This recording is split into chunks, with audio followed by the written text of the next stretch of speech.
against Israel occupation.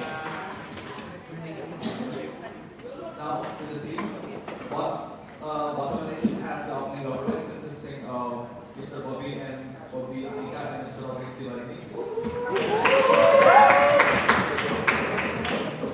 Toothless has the opening opposition consisting of Gabriel, Wajong and Revaldi Wirabuana. Schimdt has the closing government with Mr. Dennys and Mr. Indriani. And in Marx we trust with Mr. Rifan and Mr. Rendy. With the educators for this round, Ms. Andika as chair, with Mario, Alif, Boby, Dennys, Prahara, and Indriani. Now, let's start the debate by calling upon the Prime Minister. George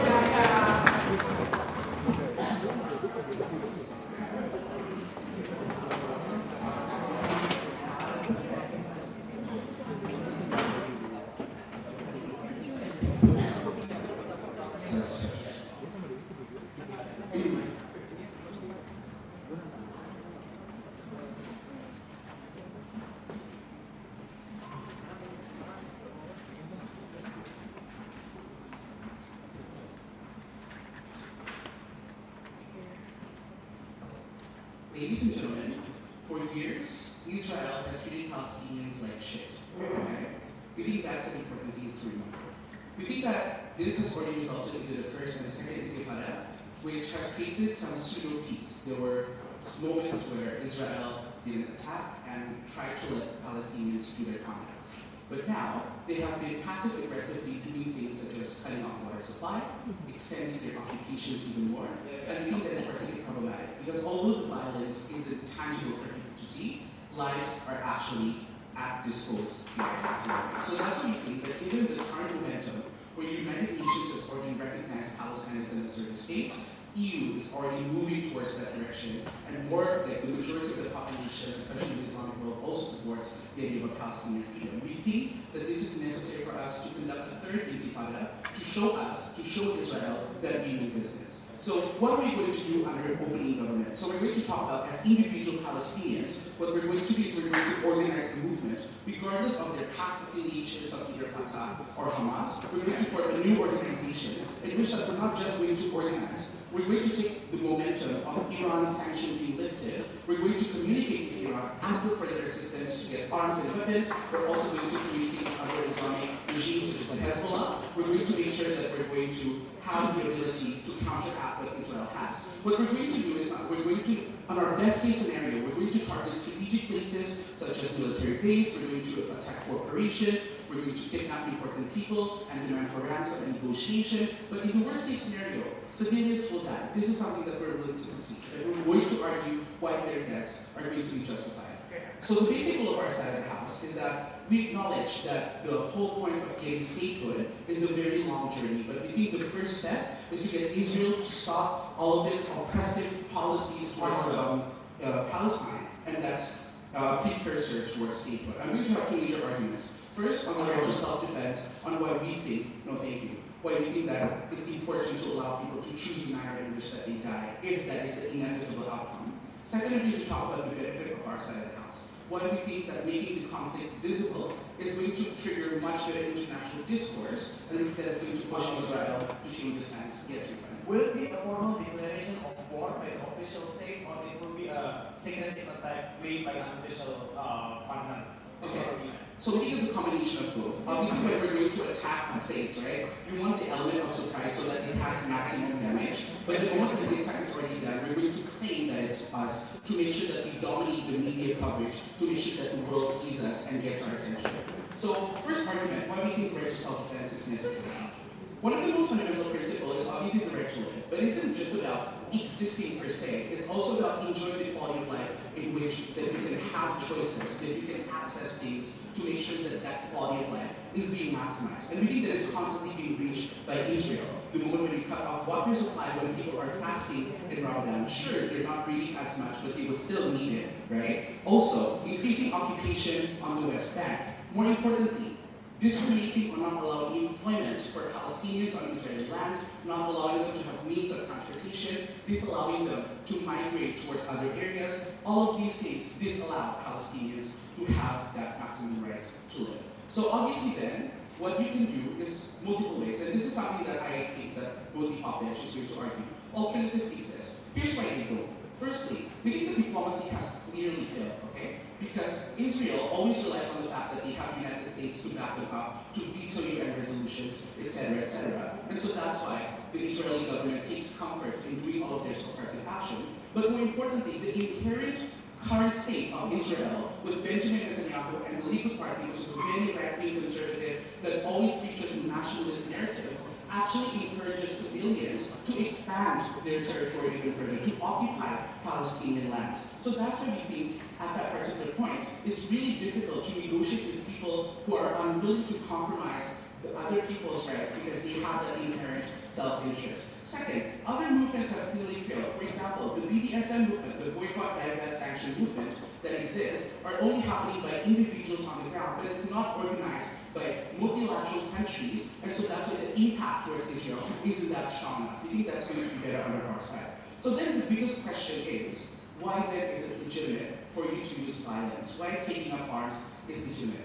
Because we think that at the point in which that your survival is threatened, it is legitimate for you to eliminate that threat, because otherwise it's you that's going to suffer that consequence. And we think that as a person, you're granted that right. We've allowed this in multiple scenarios. That's why women are allowed to conduct abortions, because that fetus is acknowledged to be a threat towards her survival. That's why we allow states like China to propose one-child policy, because having overpopulation, having other people too much is considered as a threat. We allow United States to invade other nations. We also allow Syrian rebels to take up arms against Assad.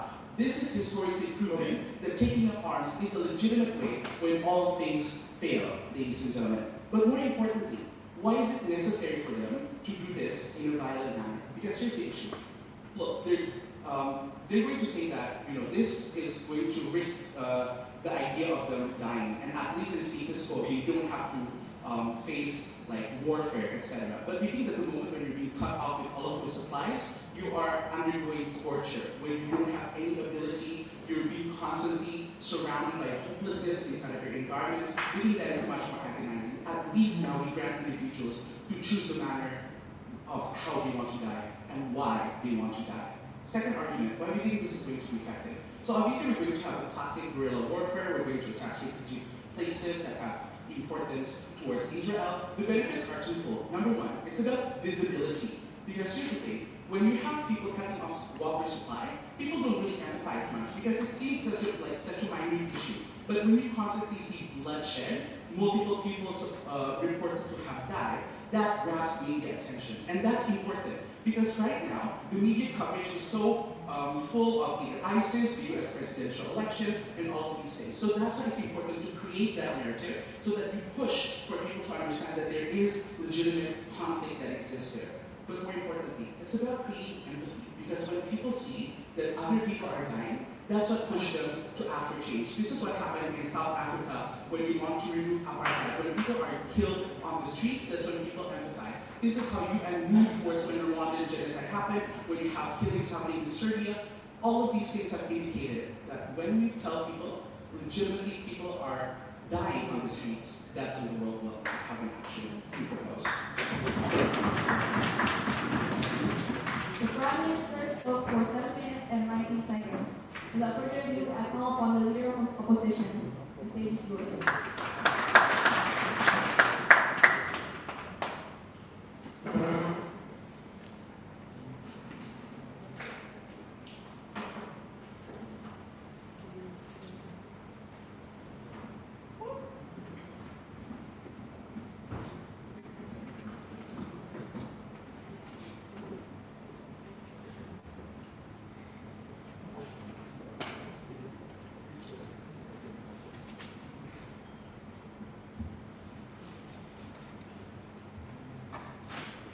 Opening opposition accepts the definition coming from OT.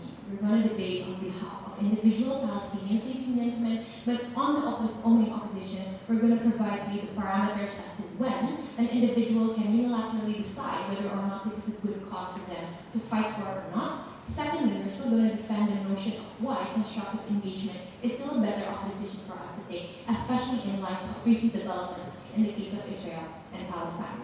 Before I though, because basically the majority of my case will somehow relate to the case coming from open government, one independent rebuttal we addressed to Boby's case.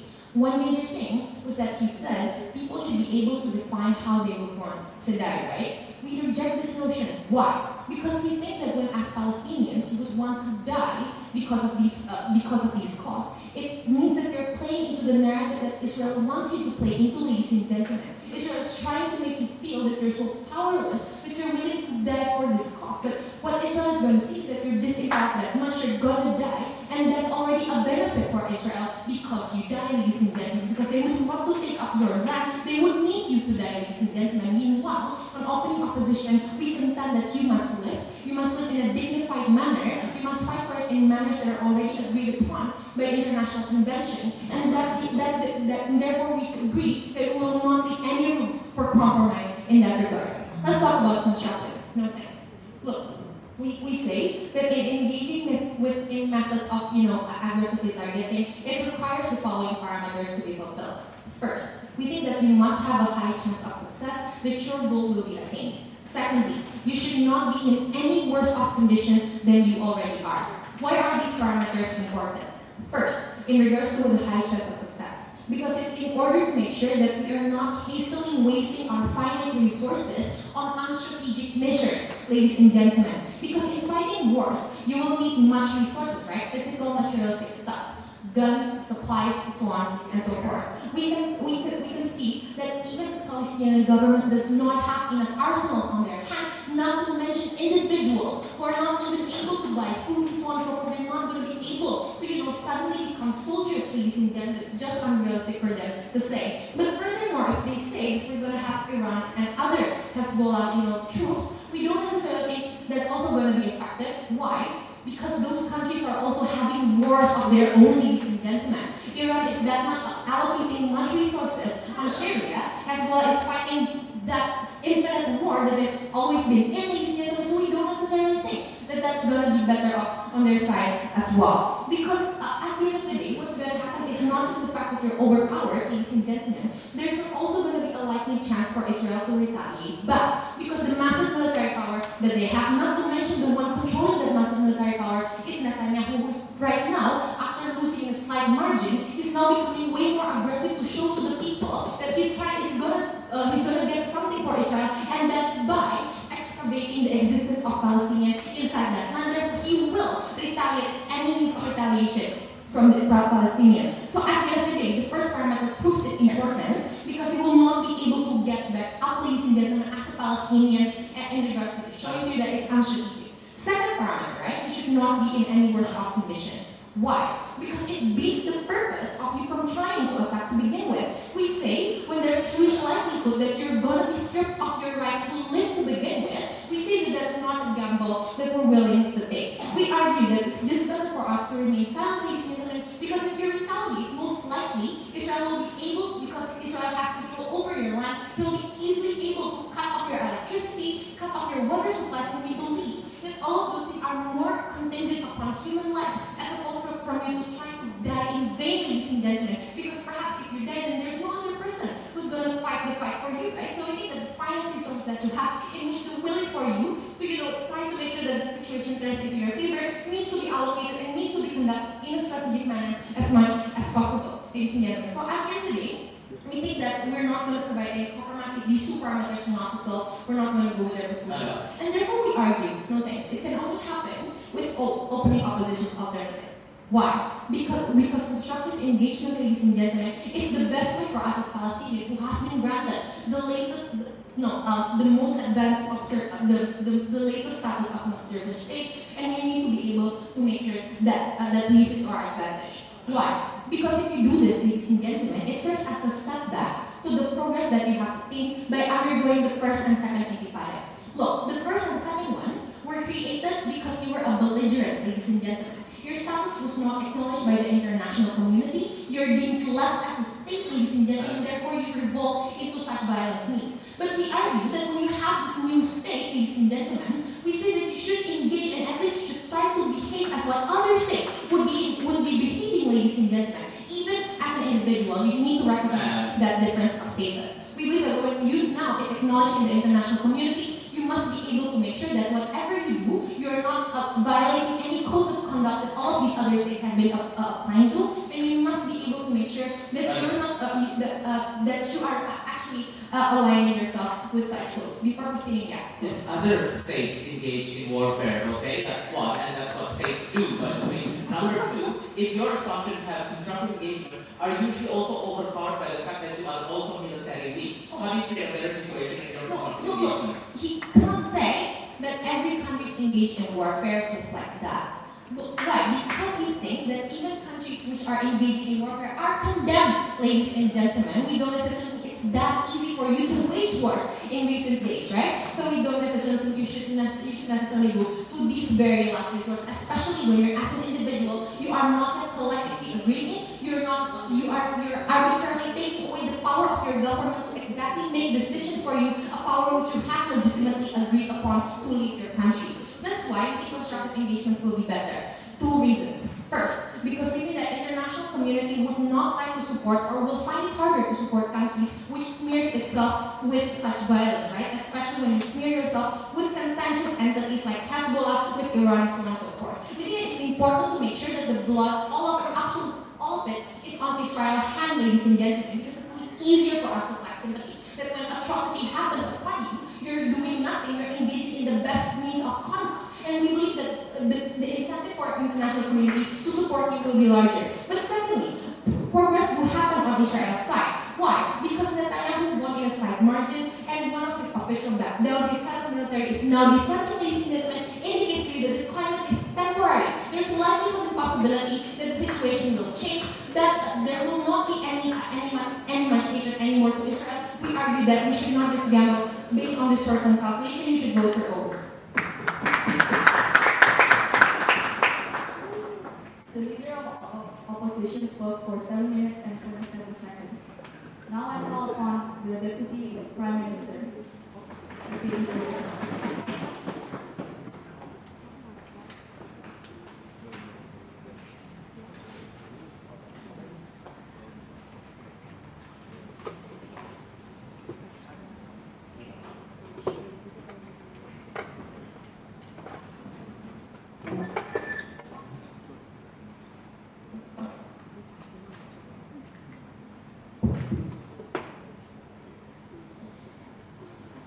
If the opposition wants to argue that we should not do this proposal because we don't have enough military capacity to do so, it is because we never had this motion before. Right? The previous motion was like this House has Hamas followers would want to attack Israel. It was never like the unity of Palestinians. It was because we were never granted the ability to unify, and because Israel continuously breaks any attempt of unification between the military wing and also the non-military wing of Palestinians. That is why it is never going to be a significant mutually assured destruction between the Palestinians and Israelis. And at that point, the Israeli government and by extension its democratic constituents thinks that it's always going to be preferable to opt for the military measures because the military ramification is never going to be that high coming from Palestinians because the Palestinians cannot unify either. So basically, my argument is about how this nurtures the environment of mutually assured deterrence. So basically, this is a very long-term argument, ladies and gentlemen.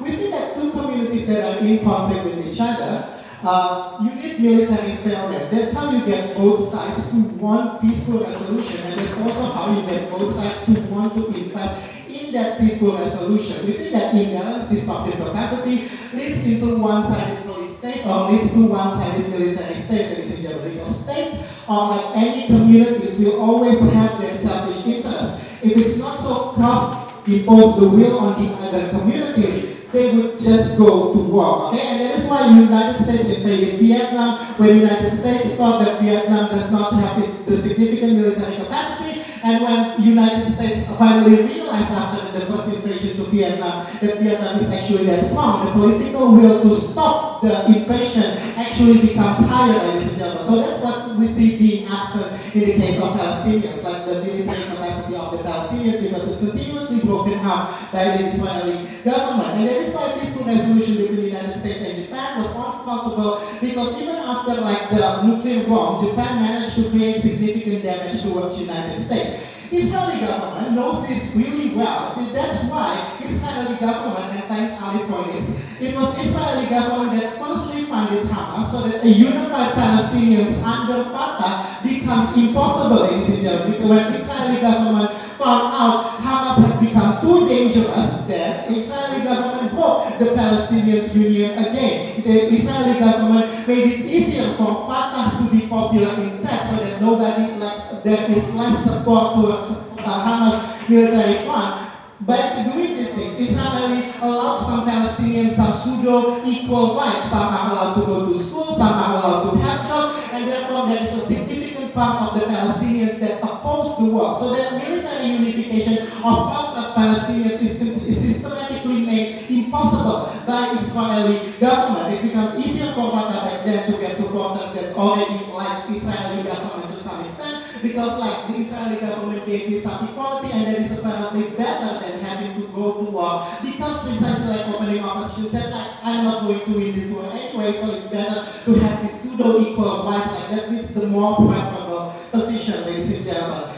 In the meantime, Israel continuously increases its military measures. They continue like the purchase of weapons, military equipment, and they also like force conscriptions coming from the Israeli citizens. Israeli government also manages to convince its society to approve this disproportional attack on Palestinians, like forced conscription of all Israelis using its military equipment against Hamas. Like, it's not really disproportional, but Israeli government continuously manages to convince its population that it's necessary to do so, ladies and gentlemen. So the bottom line is this: Israel can unify, Palestinians cannot, and therefore in the eyes of Israeli government, in the eyes of Israeli society, it always makes more sense to just continue the attack on Palestinians, because it doesn't have any significant military cost, ladies and gentlemen. The attack will continue because the interest will remain forever. Like, the Israeli government will not suddenly have like this willingness to extend all equal rights to all Palestinians. But what?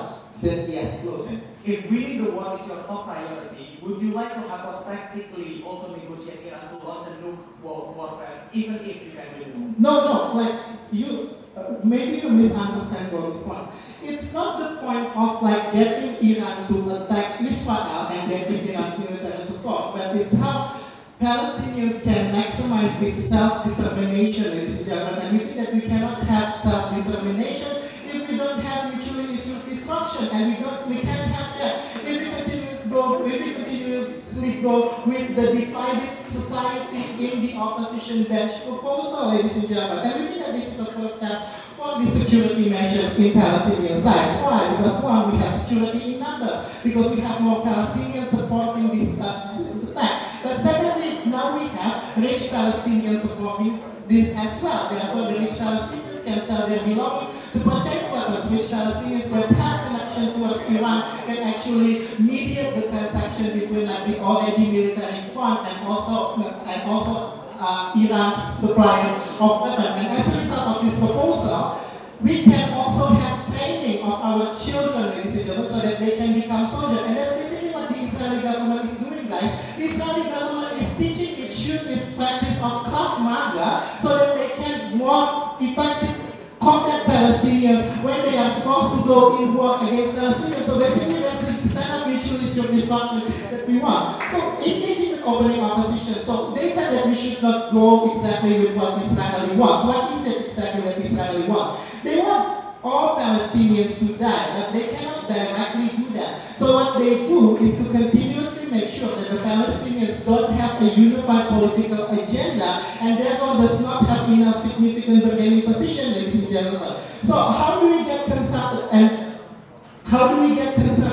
engagement, ladies and gentlemen? So Boby told you that we need approval from international community. They said that we need sympathy. And they said that sympathy will be lost, but we didn't know sympathy will not be lost from international community, because like the Israelis attack is always going to be disproportional towards us, and the victims is always going to be more on our side. But we don't have right now is the portrayal of us as a victim, because it's actually downplayed by other media narratives. So if we create this plot, we will create more attention towards the disproportional attack that is actually already happening in the status quo, ladies and gentlemen, so we get that. The international community does not want to pity, does not just want to pity. They also want a strong state to make sure that the sovereignty that they grant can actually work and look for the sake of self-defense. And we only have that if we unify opening government proposal, and that is why we propose.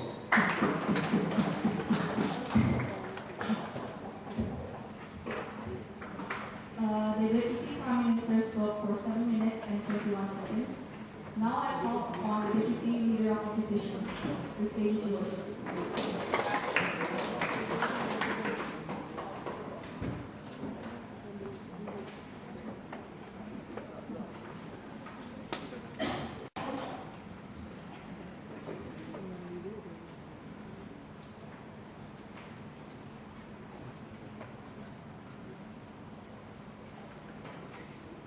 Ladies and gentlemen, this debate assumes that the Palestinians as citizens have already united in the first place, even in order for their case to stand. So it's not about how to gain unity, but what to do with the already achieved unity. So just saying that unity creates unity does not prove their case.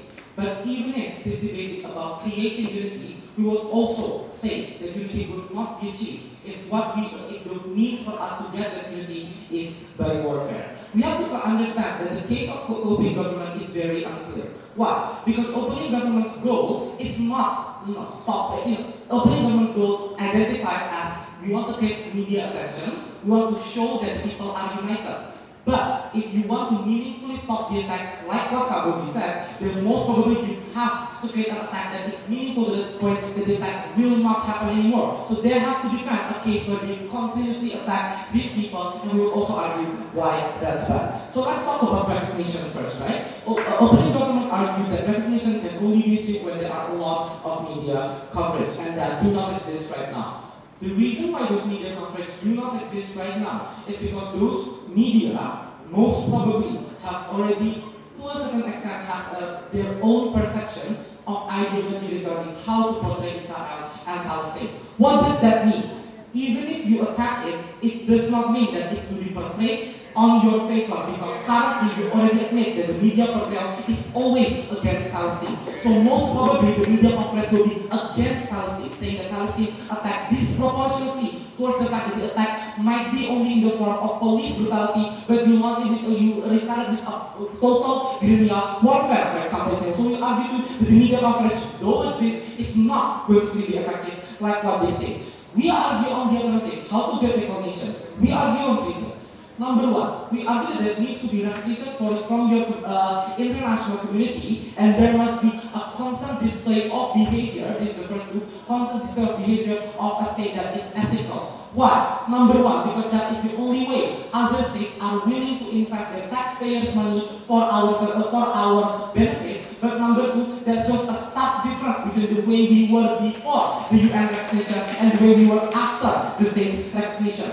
So all this attack is explicitly against the UN Charter, so that is something that is explicitly against what we were recognized for in the past. So we know that the state would want to be associated with us. The reason why European Union wants to recognize us or are leaning towards that is because we are constantly showing progress in our behavior. So we argue that our contribution depends on that. No, thank you. Secondly, we must show a sense of unity, right?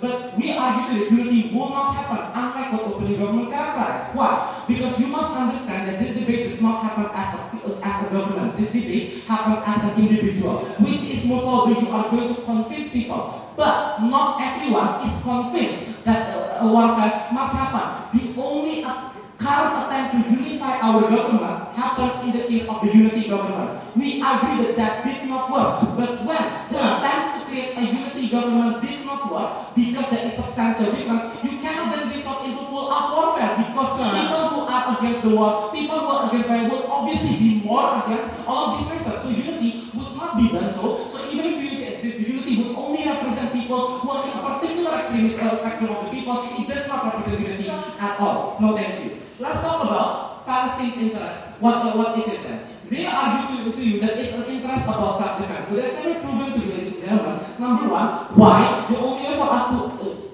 counter an attack that happens in that regard is, for example, to warfare, because that warfare, you never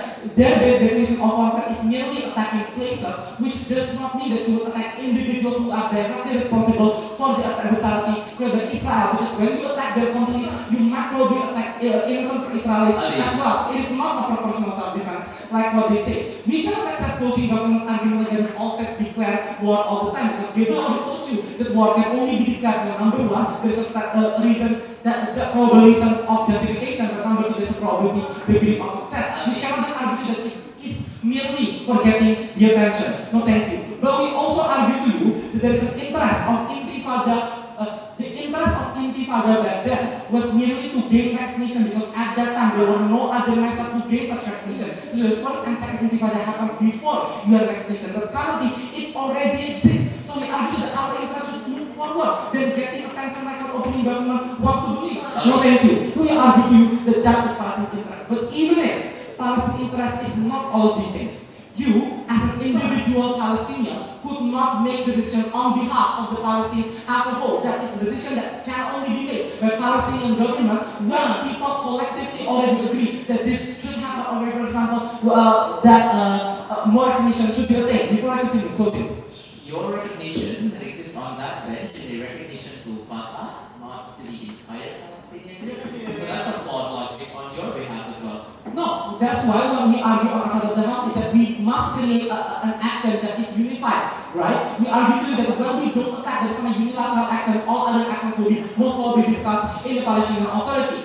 So we argue what are the comparative harm on both sides.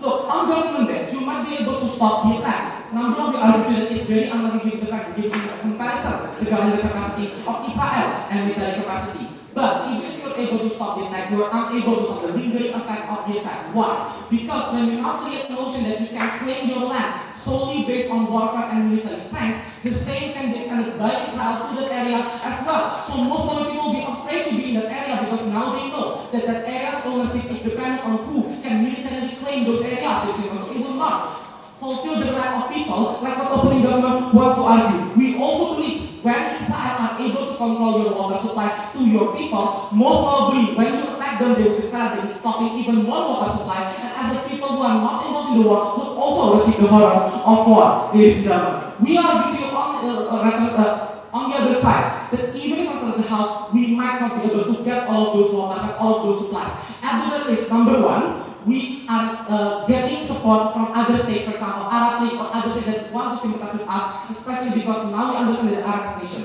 But number two, we don't put ourselves in the condition where our supplies are more jeopardized, because when you are under war, when you are under that, most probably all of these resources are going to go to military draft and all going to go to all those military camps. I think that is a worse of situation, because now you're only prioritizing winning the war instead of the people as well. That is not the interest of Palestine. We're very proud of position. The deputy leader of opposition spoke for 7 minutes and 13 seconds. Now I call upon the member of government to please do it.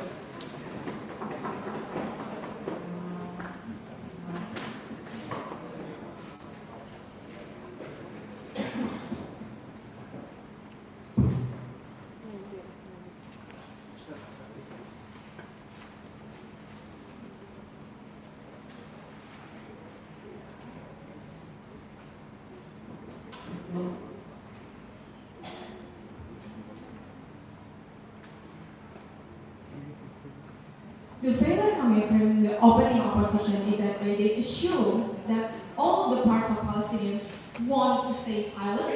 They assume that this is the true value and true voice of the Palestinian, that without any ground or any justification why they choose to do so. And this is also not being explained by opening government why this is a choice of them. So as a closing government, I'm going to explain to you three things, right? One, what do we mean by targeted attacks, right? Because this is not like intifada sporadic things, but this is targeted and visible for us to champion. But secondly, right, why this is a right choice, why this is an exercise of an independent choice that Palestinians really want, and lastly, why this is creating a better chance of success, not about media, because media both things cannot control, but technically in war, we're talking about war strategies. This is actually would win, ladies and gentlemen. And we want to also establish to you that diplomacy isn't the prerequisite to achieve statehood. Diplomacy is just one of the tools. That's why even IHL exists, not because you cannot go to war, because you can go to war as your option. abolitionists, ladies and gentlemen.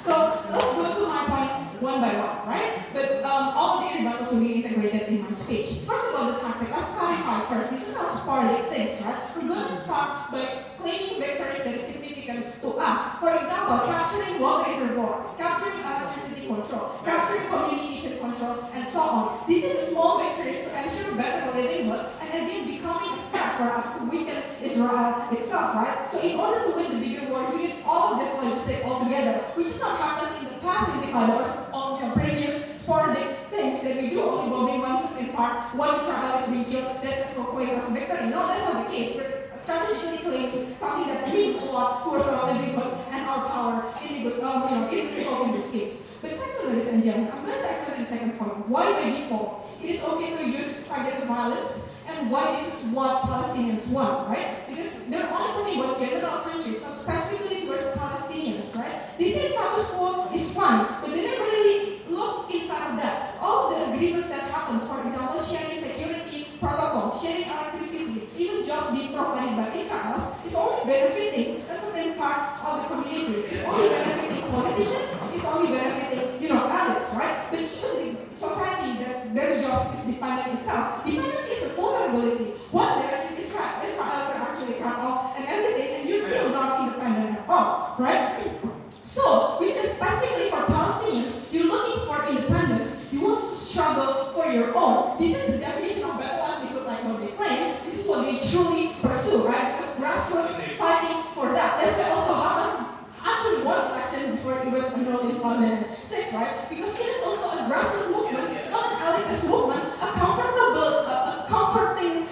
decision, assuming that everything is fine. This is grassroots society fighting for it. So fighting is an independence already. It's an exercise of choice, taking the control into their own hands and having a power about it. Not doing anything is useless. So let's talk about the second thing, following negotiation. Do you think that following negotiation is actually an exercise of independence? No, because they assume that international negotiation and setting is fair towards the cause of Palestinians. It is not, right? Because following negotiation is a result of international pressure. Because we are unable to press Israel, so we go to their terms. And it's because we are having less leverage, prerequisite everything is being set in the favor of Israel. So is that fair? Is it our independence? We don't think so. But secondly, ladies and gentlemen, why we should do this? Because we think that justice or what morality applies to you is not what other countries is doing or what other countries wants you to do, right? No, assuming that all the states condemns war, okay, but does that favor us in anything? No, because the international system, although they condemns war, they do not help us at all. The support, acknowledgement, anything means nothing. We're still oppressed day by day. So when the international system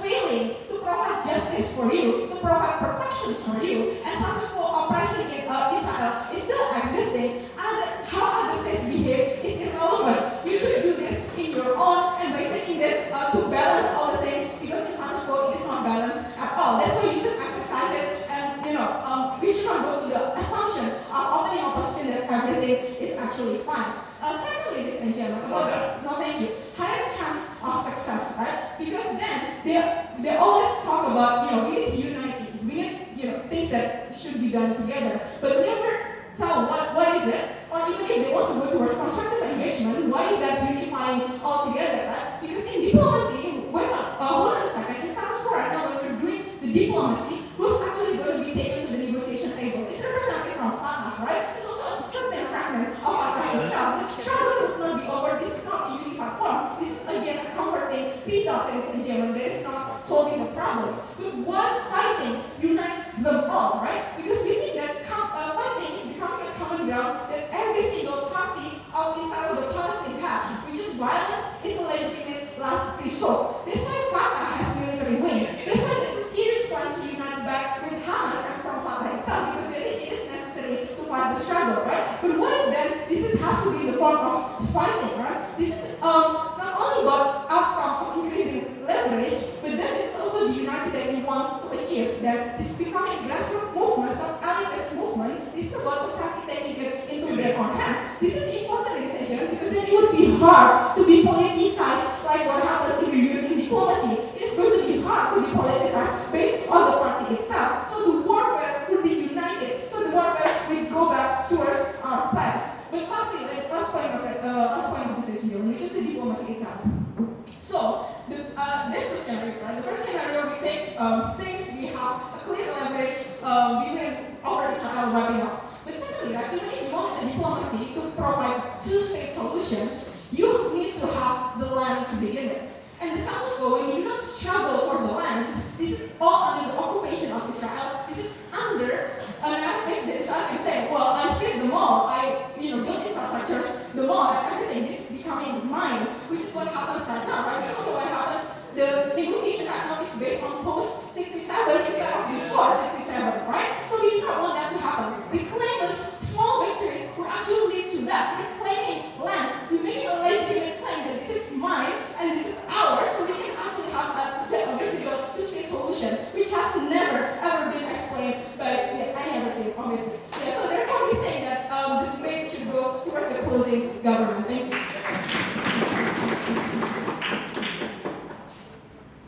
The member of government spoke for 7 minutes and 5 seconds. Now I call from the member of opposition.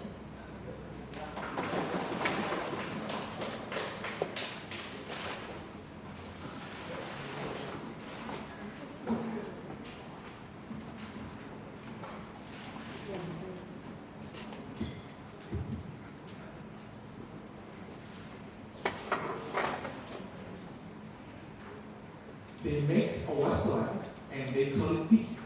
The decision of Palestinians to go full force against Israel and kill many of Palestinians is tremendously regretful, Mr. Madam Speaker. This motion should talk about what is the best option for Palestinians. Therefore, another non-violent option is valid to talk about under this motion. Therefore, the closing opposition will extend the option of Palestinians not to go to war, but we will opt out from Palestinian land, Mr. Speaker. So what's going to be extended by the closing opposition?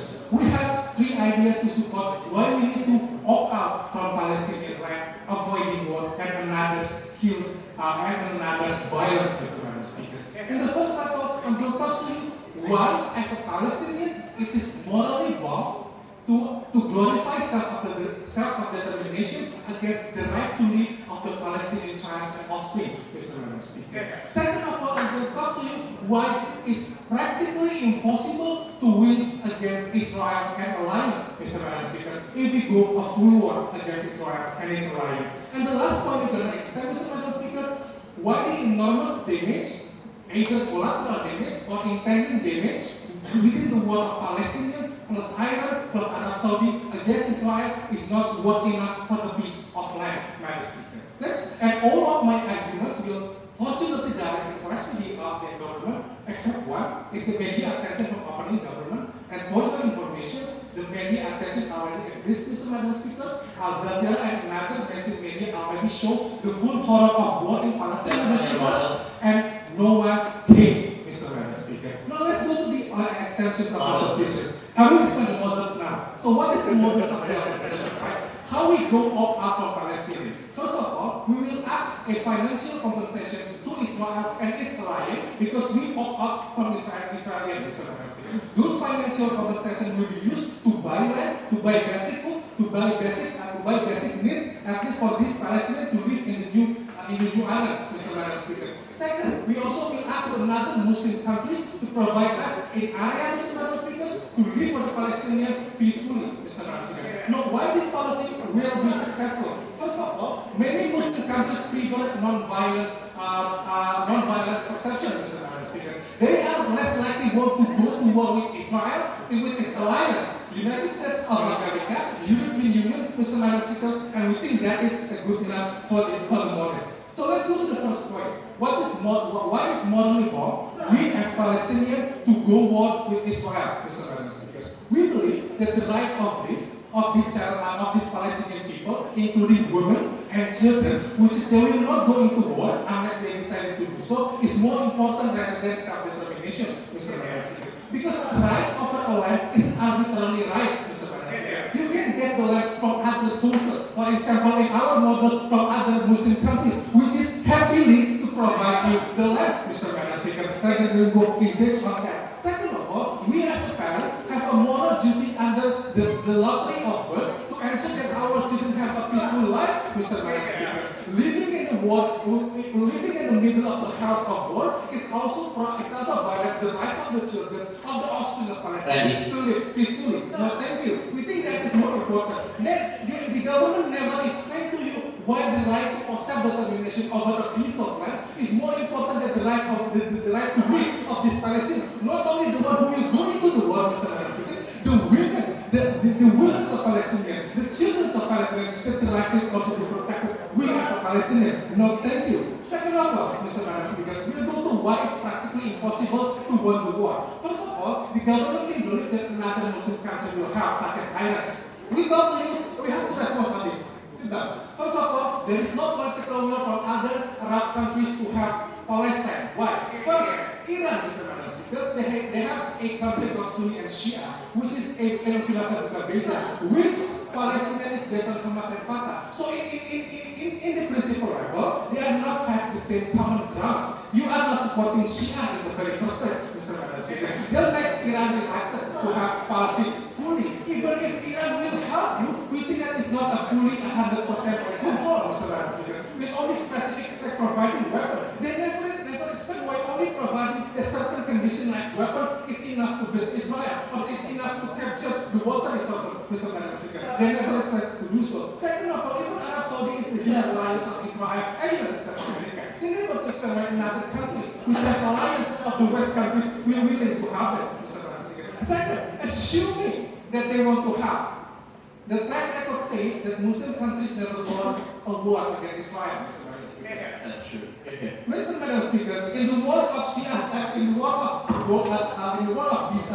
the war between international Islamic countries, OT, against Israel back then, in Sinai Desert, Madam Speakers, Israel outnumbered, outsmarted the Muslim countries, Mr. Madam. Not only one single Muslim countries, it's an alliance of Muslim countries against Israel, and we defeated in Sinai Desert, Mr. Madam Speakers. The attacks of Iraq against Kuwait, Mr. Madam Speakers, never success because Kuwait is supported by the United States of America. They never explain why, with the given condition of Israel, a support from the United States of America, a support from Western countries, and support from another Jews will automatically lose, Mr. Madam Speaker. Now we think that is the most important. Why practically it's impossible. Sit down, guys.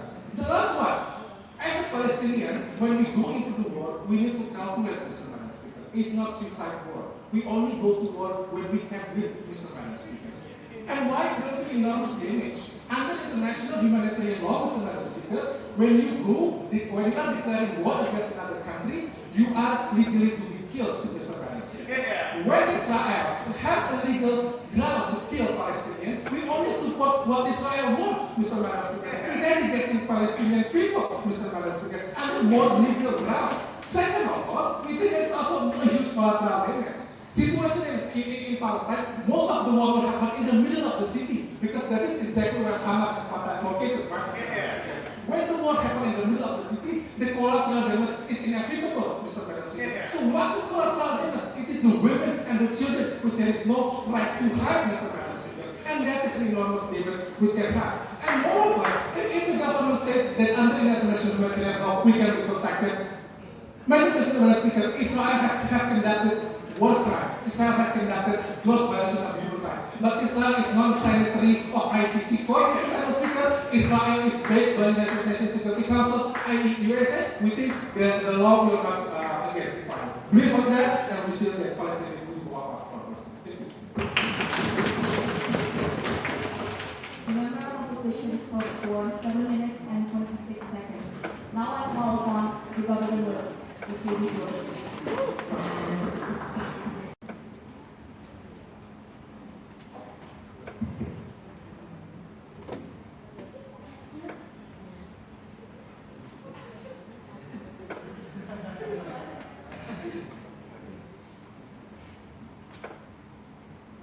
Mr. Speaker, where to start? Because we think the issue can be boiled down to one thing. If the issue in Israel and Palestine were to be about land, then the solution provided by the opposing opposition to provide another type of land may not necessarily lead to the solvency of conflict, right? Because it transcends religion, it transcends race, and that is the problem that that side needs to contend. Because, for example, financial compensation to buy land, I think it's pretty hard right now to buy one, assuming you can give enough compensations.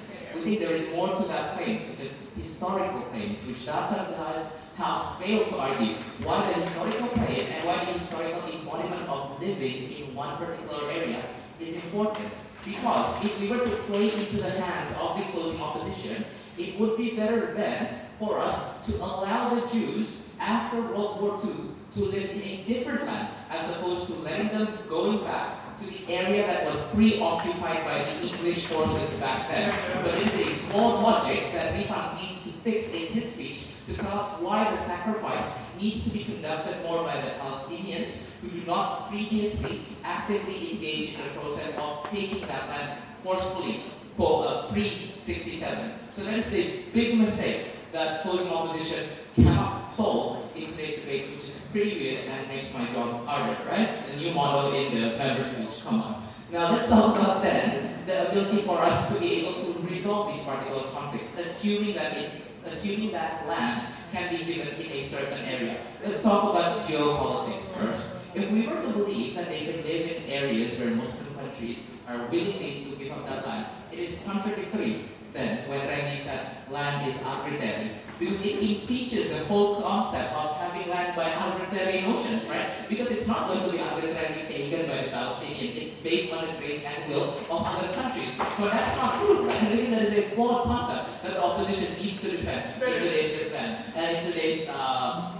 debate. Yeah, whatever. Sit down. The thing is, if we were then to assume that wars that we should not engage into, like what Randy said, is a suicide type of war, and we should not concede to the fact that these warfare will be bad. Indri told you and pointed out several things, but let's re-clarify that also to engage with opening opposition contention, that we must not go to war on the basis that it's not legitimate and on the basis that it won't be won. First of all, on the basis of legitimacy, we do have the legitimacy, right? It's an occupation per se. So occupation grants you the right under international law to go into warfare. So on the legitimacy per se, it shouldn't be questioned, right? It's on the basis of where other countries should do it. Then they went up and said, well, it's crap because other countries don't engage in warfare. Yeah, post-war, World War II, you don't condemn a lot of countries fighting against the colonialization. Why the hell wouldn't you want to condemn? Why the hell are you going to implement a different double standard towards a country fighting for that same type of independence, right? It's just a delayed time effect. It should have happened post-war, World War II. We're just doing it now, for example. So that's a timeline issue that side of us needs to establish.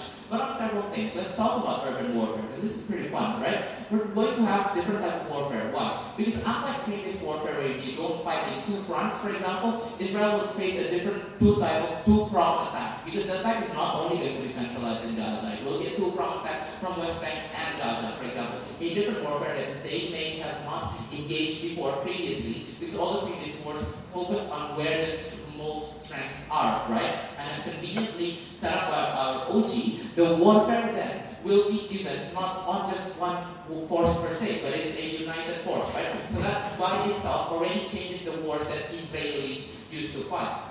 On the issue then of how then we will tactically win, it is not like the type of suicide bombings then that we will have, right? What do we then define by this?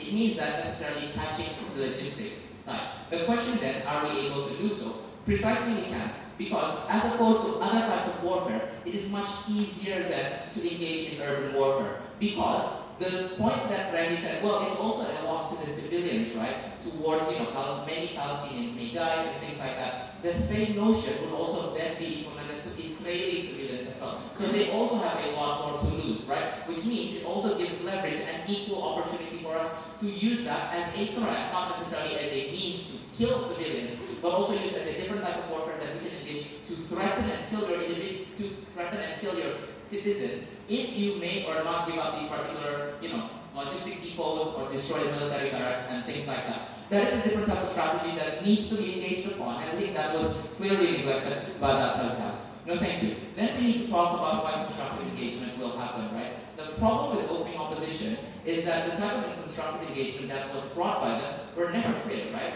Are we talking about diplomacy? Are we talking about, a truce, for example? It's not clear. What was clearly given by Indri and not engaged by that side of the house was this.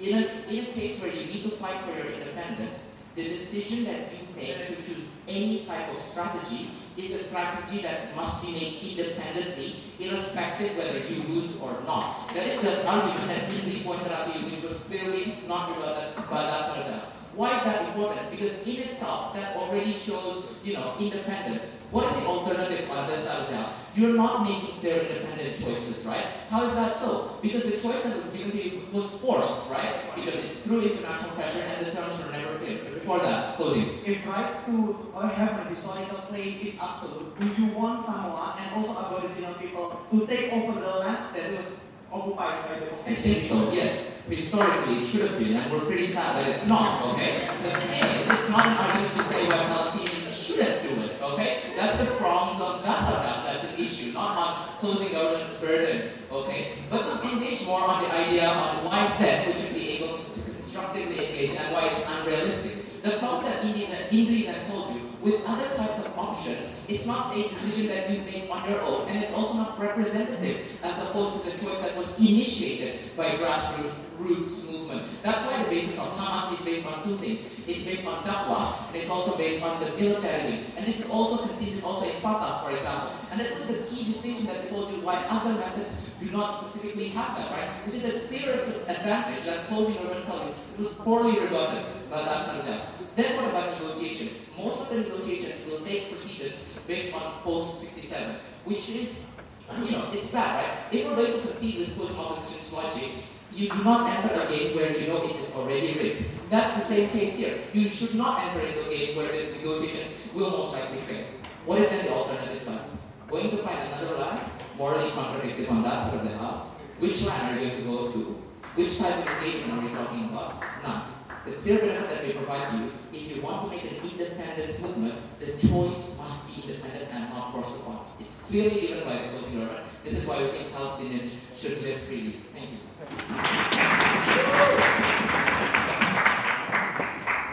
The government whip spoke for 7 minutes and 30 seconds. Now I call upon the opposition whip.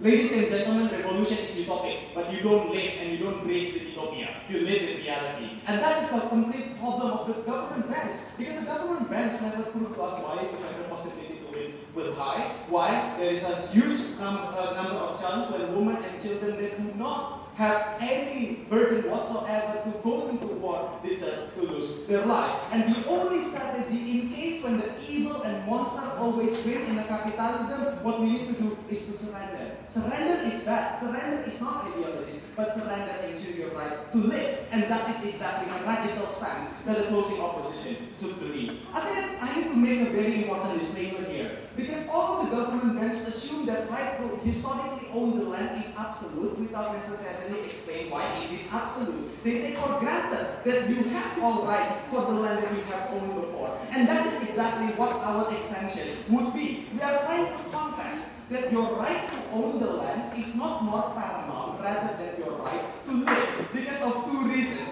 Number one, Rendy has been saying to you that your right to own the land was a birth lottery because it's made arbitrarily. You were born there doesn't mean that you own everything that's entitled to that. We think that it's very unfair because not only it's unlocked for people who live in a deserted area with no natural resources, but you also assume that people are able to do anything whatsoever with their land, even if they made a bad decision. Secondly, we also think that finally in this situation, we need to look at another philosophy, saying that land should be a global property that should be owned by anyone. But we agree that there are evils that make it impossible. So what we need to do is to surrender that right and go to your important right, which is to ensure that you can still alive. But second and the most importantly is that we don't need to really focus on historical claim to own the land, because our burden to our children is more important because they are born without and they have to face the consequences of war, even they have never chosen to be born.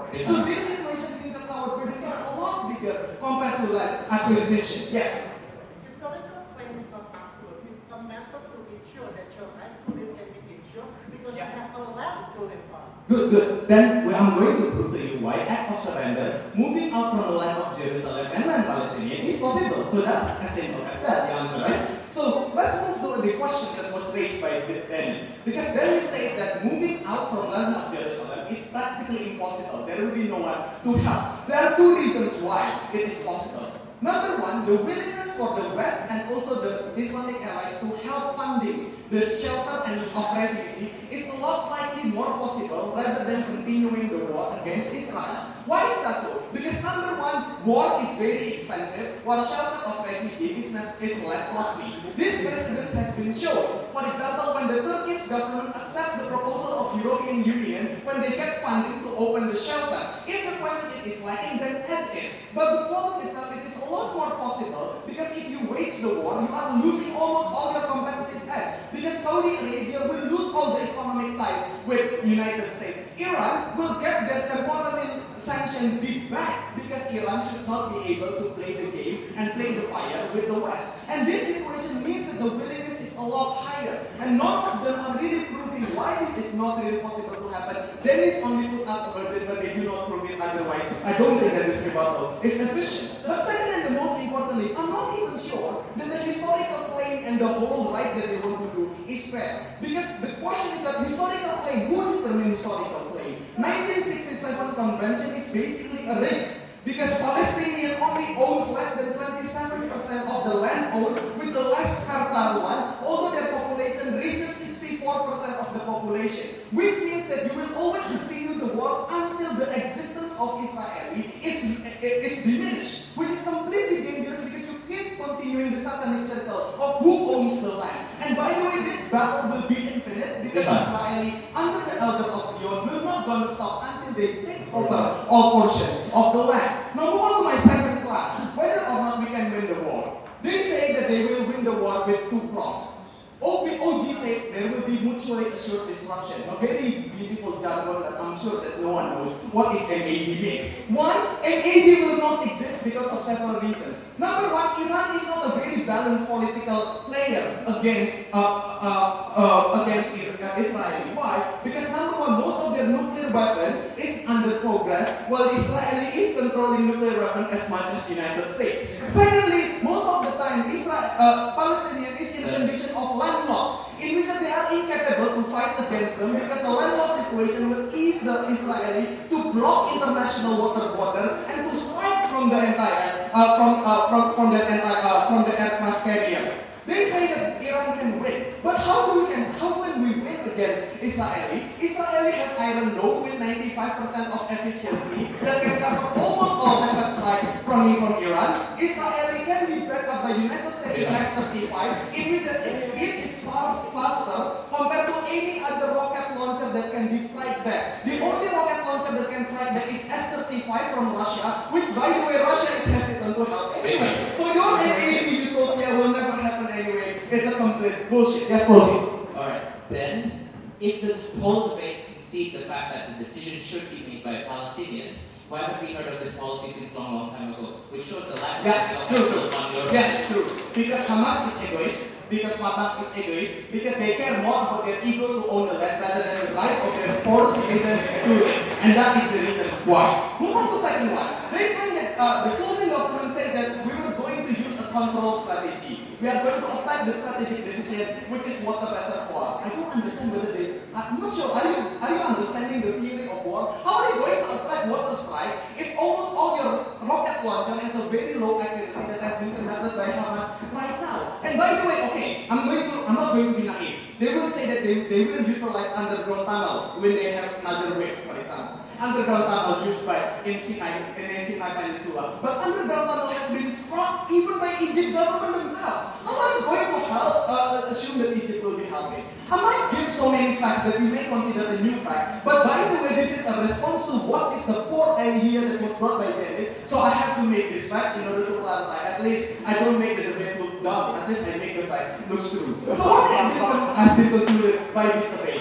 Number one, right to own the land is not absolute. Because we think there is more important right to live, and right to live is a lot more absolute than your egoistical right to own the land. Possibility to launch the war is almost impossible to win, and the only way for us to win is to ask for by doing a constructive engagement of this, we can win the war. This is the moment when we have to trust our Marx.